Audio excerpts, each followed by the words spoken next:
Hello, today we're going to read Dork Diaries, page 13 to 30. So, let's start.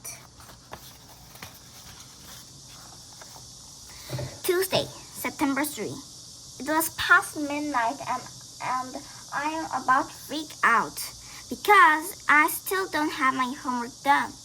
The assignment is for our English Lit and we're reading A Midsummer Night's Dream by Shakespeare. I was kind of surprised because I didn't know he wrote a teen chicklet.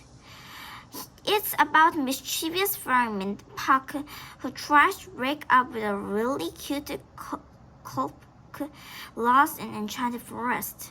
Then this guy with a donkey head crashes a big fire party with hangs up with their fairy queen. Pretty weird stuff. Our homework is to complete 3 essays about Puck. Would you consider Puck a protagonist of the play? Why or why not? Who do Puck's responsibility and actions set in the mood of the play?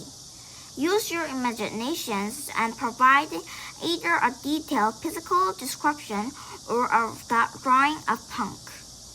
The first 2 questions weren't that hard, and I hadn't finished them in no time at all. However, the third question threw me off for a loop.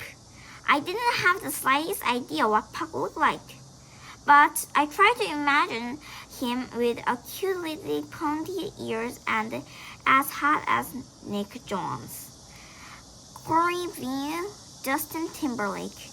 I was also dying to if I messed up the name and like Puck had completely ruined his life. I bet some of the popular kids at his school called him Puke, Skuskme, Yuck, or something worse. Poor Puck. I tried to go to an occasional website and to wiki something or other that everyone plagiarized to find the pictures of Puck, but I couldn't remember the name of it and was too lazy to Google it. But I was really surprised to hear a knock on my room door this late night. I assumed it was my 6-year-old sister Brenna. About a week ago, she lost one of her front teeth and buried it in the backyard to see if it would grow. She forever said crazy weird stuff like that. My mom says it's because she's just a little kid, but I personally think it's because she has a IQ for a box of crayons. As a little joke, I told Rina the Tooth Fairy collected teeth from children all around the world and super glued them together and made it dangerous for old people. I explained that she was in big trouble with the Tooth Fairy, seeing that she had dug a hole and buried her tooth somewhere out in the backyard. The funniest part was that Brina totally believed me. She actually dug up half of his mom's flower garden trying to find his tooth. Since then, Brina has been paranoid that the Tooth Fairy is going to sneak into her room at midnight and pull all her teeth and to make dangerous. But my plan kind of backfired because now she absolutely refuses to use the bathroom at night unless I first check her sure the Tooth Fairy is not hiding behind the shower curtain under the bath towels. And if I'm not quick enough, Brianna will have a little accident right on my bedroom carpet. But what if the Tooth Fairy is dining in there? Oops. Unfortunately, I had to learn it the hard way. Carpet Fresh doesn't allow remove all odors. Luckily for me, it wasn't Barina at my door, but it was my parents. For I could say come in, they just kind of barged in, like they always do, which really irritates me. It's because this is supposed to be my room, and as an American citizen, I have the controlling privacy, which is keeping invading. Next time my parents and Barina come rolling in up here, I'm going to scream, "Hey! Why don't you y'all just move in?"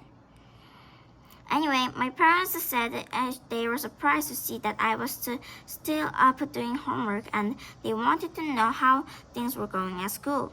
It was really strange because as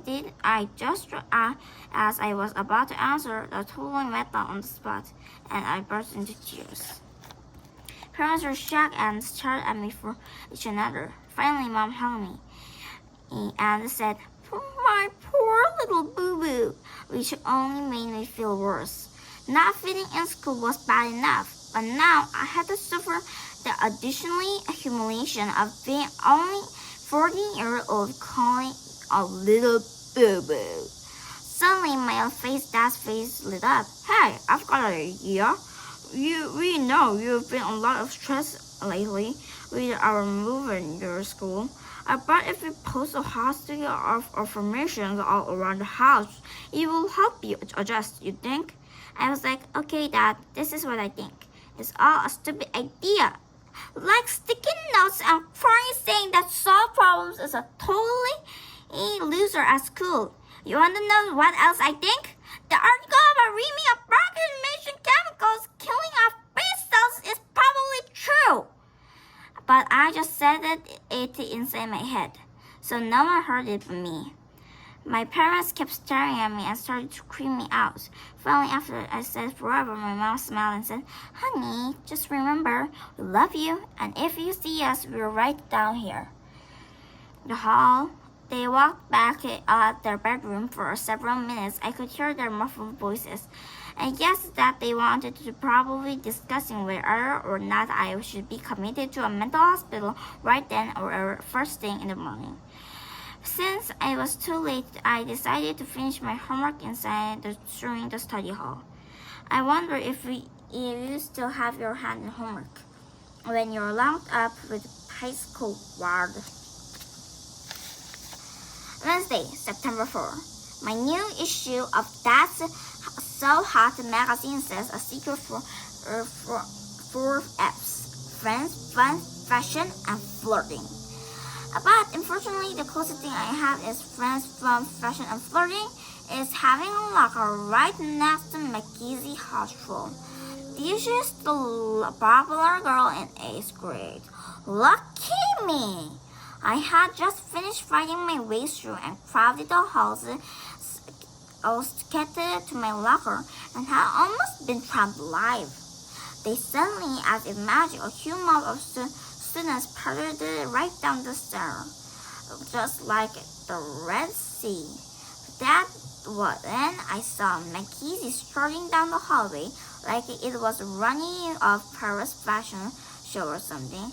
She had blonde hair and blue eyes and was dressed like she had just left a photo shoot for cover of Teen Vogue. And everyone immediately fell under her powerful hypnotic spell and totally lost their minds. "What's up, Mackenzie? You look hot, Mackenzie. Are you coming to my party this week, Mackenzie? I love your shoes, Mackenzie. Will you marry me, Mackenzie? You'll never get to have a crush on you, Mackenzie." Is that another designer person, Mackenzie? Fabulous hair today, Mackenzie.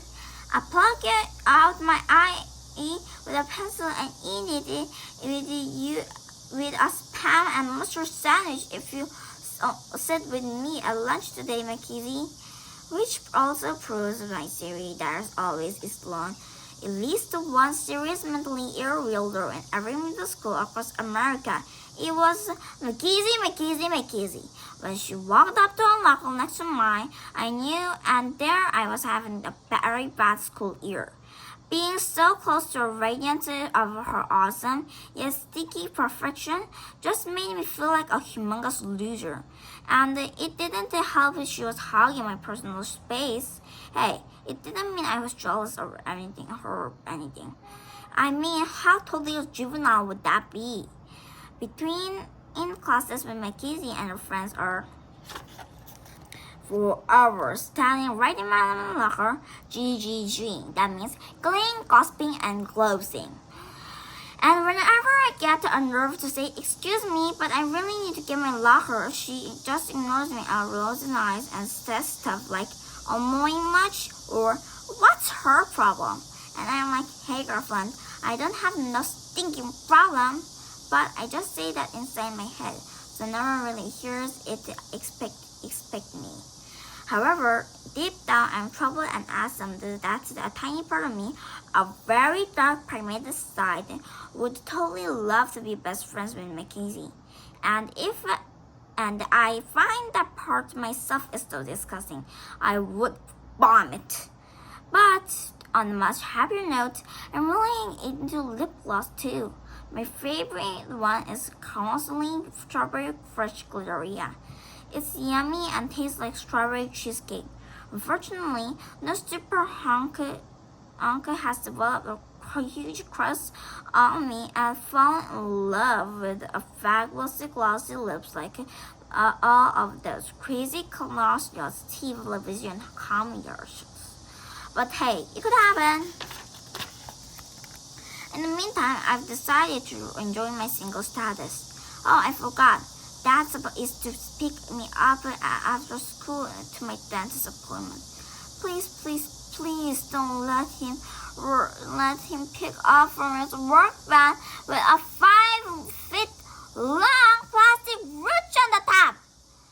I would absolutely die if anyone found out that I only attended the school due bug installation contract. Thursday, September 5. Mackenzie and her snobby friends are always making comments about a girl who wanders 6 feet of them. I mean, who do they think they are? The fashion police? Today, in under 1 minute, Mackenzie gave me a following instruction fashioning camera while applying her lip gloss. Don't you need a license to be that ugly? That outfit would be perfect for Goodwill. If she knows that it was good for her, she will burn it. OMG, I bought the exact same sweater she's wearing from PetSmart. What's that off her neck? She's supposed to spray a perfume, not murder in it. She has so much accent. She uses special makeup brand. It's called Water. What's up with her new hairstyle? It looks like she's mama made in her nest hair. And babies when she died. She thinks she's so cute. She's just living proof that Mara can actually grow legs and walk. To call McDisney a mean girl would be understatement. She's vicious. She's pitbull and glinty eye, eyeshadow and Jimmy Coo flip-flops. So, today we read to page 13. So, next time we'll read more. Bye-bye.